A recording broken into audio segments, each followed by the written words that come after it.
Obrigado, Sr. Presidente. Gostaria de começar por cumprimentar o Sr. Ministro em nome do Grupo Parlamentar do Partido Comunista Português e, de forma muito objetiva, colocar-lhe algumas questões. O PCP não entende que a aplicação destas normas técnicas podem mitigar. Nós, aliás, entendemos que estas normas técnicas encaixam na perfeição com o 70 de 2010. E o que nós entendemos, de facto, gravoso, é que não é possível falar da ação social escolar ou de qualquer outra prestação social, depois do decreto 70 de 2010 e sem ter, de facto, essa barreira e esse filtro como consideração. E entendemos preocupante o Sr. Ministro dizer-nos que não conhece o impacto da aplicação do 70 de 2010 no ensino superior, porque isto significa que o Ministério das Finanças sabe quanto é que vai poupar com a ação social escolar, mas não sabe os efeitos dos danos colaterais humanos que isto vai atingir. Foi, de facto, o que eu percebi. O Sr. Ministro terá certamente oportunidade de explicar esta consideração. O 70 de 2010 veio alargar, de facto, o conceito agregado familiar, veio criar um conjunto e incluir outros rendimentos que são, na prática, rendimentos fictícios da família e que, alterando a forma de cálculo, torna mais difícil e é mais uma barreira de acesso à ação social escolar. A partir do momento em que no mesmo agregado familiar vive um avô que tem uma pensão, seja de 100 euros, seja de 200 euros, mas que de facto serve e pouco, se calhar, para comprar os medicamentos daquele senhor, isso passa a contar como rendimento do agregado familiar. E, de facto, isto nós entendemos como muito injusto, porque é tirar o pão da boca dos mais pobres. É disto que nós estamos a falar, é de facto de quem vive, de facto, com as prestações sociais. E nós entendemos que, a confirmar o relatório do Orçamento de Estado, em que o Governo admite o aumento do desemprego para 10,6%, em que prevê um contexto de agravamento da situação de desemprego e das condições económicas e sociais das famílias, o Governo assumir que o que vai fazer, de facto, é um reforço, e foi o que depreendi das suas palavras, um reforço da ação social escolar dos alunos mais carenciados, é o Governo vir aqui confirmar o que o PCP perguntou há uns meses atrás, se o objetivo destas alterações era abranger mais alunos ou, pelo contrário, concentrar os poucos recursos, de facto muito insuficientes face à situação das famílias, em estudantes com situações financeiras, eu diria mesmo quase abaixo do limiar da pobreza, porque definir como teto máximo o indexante dos apoios sociais 419 euros é de facto famílias que vivem abaixo do limiar da pobreza em alguns casos. E, portanto, o PCP entende que era fundamental num contexto destes o Governo ter como compromisso político o alargamento da ação social escolar e não a sua retração. E o Sr. Ministro já nos disse que as verbas para a ação social escolar para 2011 se mantêm. Acontece que nós, por exemplo, num caso concreto, posso lhe dizer, da Universidade de Évora diminui. É pouco, mas diminui. E, portanto, a verba da ação social escolar, tendo em conta o mapa 3 do Orçamento de Estado de 2010 e 2011, se o Sr. Ministro tiver oportunidade de comparar, diminui. E, portanto, nós estamos, de facto, preocupados com isto. E gostaria de lhe colocar isto, Sr. Ministro. Uma família monoparental com um rendimento de 1.000 euros não tem direito à ação social escolar. Ou melhor, tem direito à bolsa, mas não é a bolsa máxima.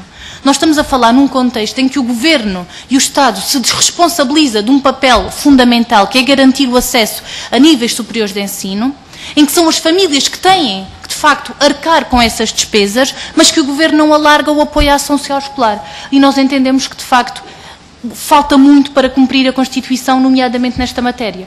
E, portanto, a questão que eu gostaria de colocar, e nós tivemos, de facto, a informação da parte de uma estudante do ensino superior que uma estudante deslocada recebia bolsa no valor de 160 euros e, portanto, não era efetivamente a bolsa máxima, faltava muito para aí, e, portanto, tinha uma pensão por morte do pai de 60 euros e um abono de família de 30 euros.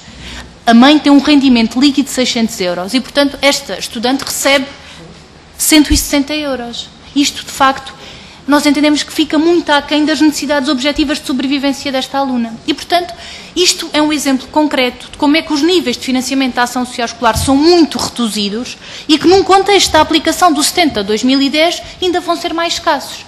E, portanto, nós entendemos, de facto, que não estamos a falar de quem tem património imobiliário, não estamos a falar de quem tem mais de 100 mil euros, estamos a falar de uma família monoparental que a mãe tem rendimentos líquidos de 600 euros, a filha recebe uma pensão por morte do pai de 60 euros e tem uma bolsa de 160 euros. Quem é que vive?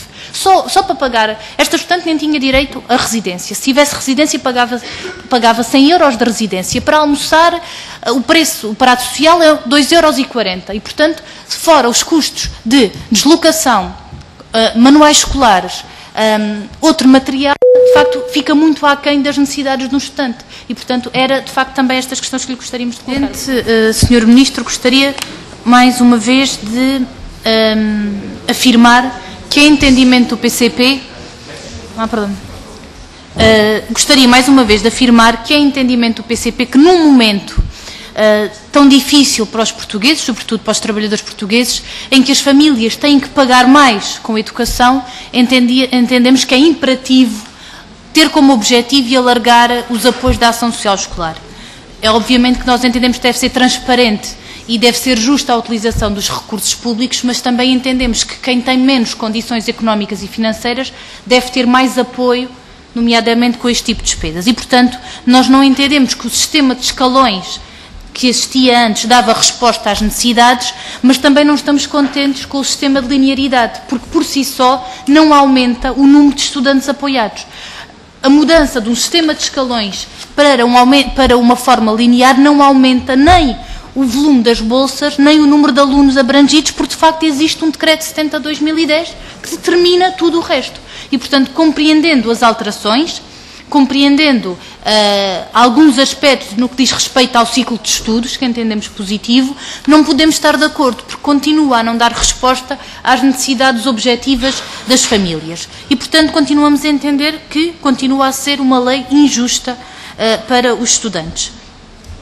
O PCP fez as suas contas, não utilizámos as contas de nenhum jornal, fizemos hoje de manhã as contas com base no documento das normas técnicas divulgadas pelo Ministério da Ciência e do Ensino Superior. E, de acordo com as contas que fizemos, uma família com um ganho médio mensal de 700 euros do pai e da mãe, com um filho no ensino superior, entendemos, e foi daqui a solução a que chegámos, que não tem direito à bolsa máxima. Tem certamente direito a outro valor, mas não tem direito à bolsa máxima. E estamos a falar de um estudante deslocado e, por hipótese, o agregado familiar tem uma renda de casa para pagar, um conjunto de despesas com água, com luz, com alimentação, com energia, e, portanto, não entendemos que esta família seja uma privilegiada e que certamente é importante a atribuição da bolsa para frequência e acesso. E é bolseiro, mas não tem a bolsa máxima.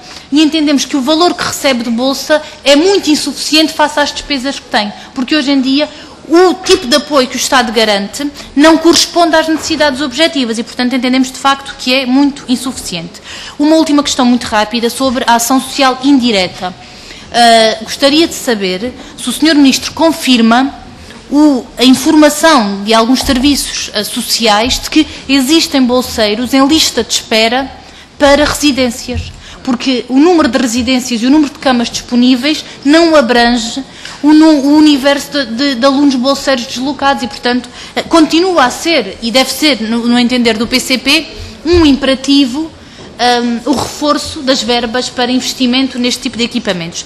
Eu gostaria de saber se o Sr. Ministro tem possibilidade de nos dar o número de alunos que já requereram o apoio especial por serem alunos com necessidades educativas especiais e que, portanto, têm esse tipo de apoio, porque nós temos conhecimento das dificuldades que existem, nomeadamente através de um caso de um aluno surdo-mudo no Instituto Superior Técnico, que tem dificuldade em acompanhar o plano curricular porque a escola não está preparada para estes alunos com necessidades educativas especiais e, portanto, também entendemos como importante o Governo garantir um apoio financeiro suplementar às universidades para adaptar os seus currículos a estes estudantes, concretizando uma escola, neste caso superior, inclusiva e democrática. Obrigado, Sr. Presidente.